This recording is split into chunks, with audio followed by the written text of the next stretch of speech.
نماز تراویح را که آدم میخوانه، آدم میتونه که 20 رکعات در یک دفعه نیت کنه، یا آدم باید 4 رکعات نیت کنه؟ اصل نمازهای شب، یعنی غیر از نماز عشاء که شما 4 رکعت فرض میخوانید، نمازهای شب همه 2 رکعتی است. دو رکعت. سنت این است از پیامبر صلی الله علیه و سلم که نمازهای تهجد و تراویح اینها 2 رکعت است. در همه این نمازها چه فرض چه غیر فرض به زبان آوردن نیت شرط نیست. به مجرد این که شما رفتید وضو گرفتید، برای چی وضو گرفتید؟ برای خواندن نماز تراویح، درست است؟ برای رفتن به بازار که وضو نگرفتید، برای این وضو گرفتید که برام نماز تراویح رو بخوانم. وارد مسجد شدید به خاطر چی؟ به خاطر نماز خواندن. پس این خودش نیت است. و مکان نیت کجا هست؟ قلب انسان هست. نیت یک عمل قلبی است، یک عمل لسانی نیست.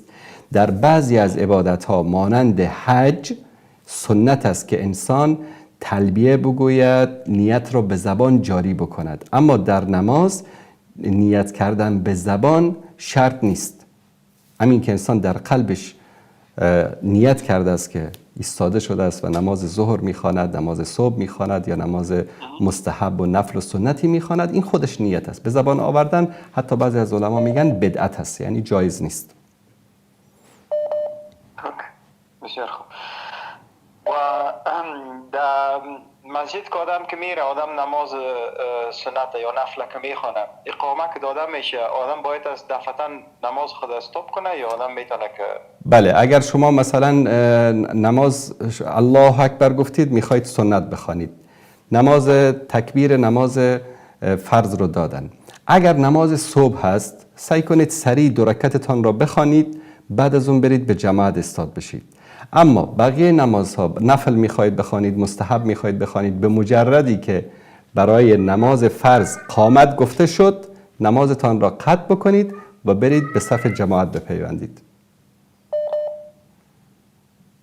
از کدام طریق آدم میتونه که نماز خود قطع کنه؟ تنها آدم سلام میده یا آدم سلام میدید، سلام علیکم میرید.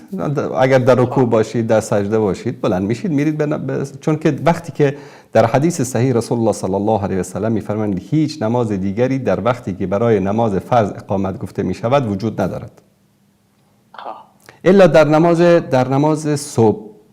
در نماز صبح مثلا می‌بینید که امام مسجد عادتاً در نماز صبح اگر دیده باشه سورای طولانی را میخوانند. مثلا شروع کرد در رکعت اول سبح اسم ربک الاعلی را خواند، درست؟ شما یعنی می توانید که 2 رکعت سنت خودتان را سریع بخوانید و بعد از اون خودتان را به جماعت برسانید. چرا؟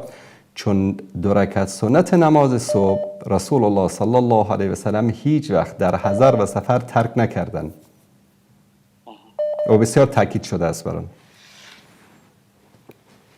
و چون که بعد از نماز صبح فرصتی برای خواندن سنت نیست، خاصا در مساجدی که بر اساس فقه حنفی نماز بخوانند، به مجردی که نماز فرض تمام شد نماز صبح قضا میشه و وقتی که قضا شد دیگه تا طلوع آفتاب حدود نیم ساعت شما نمیتوانید هیچ نمازی را بخوانید، درست است؟ وقت ممنوع است.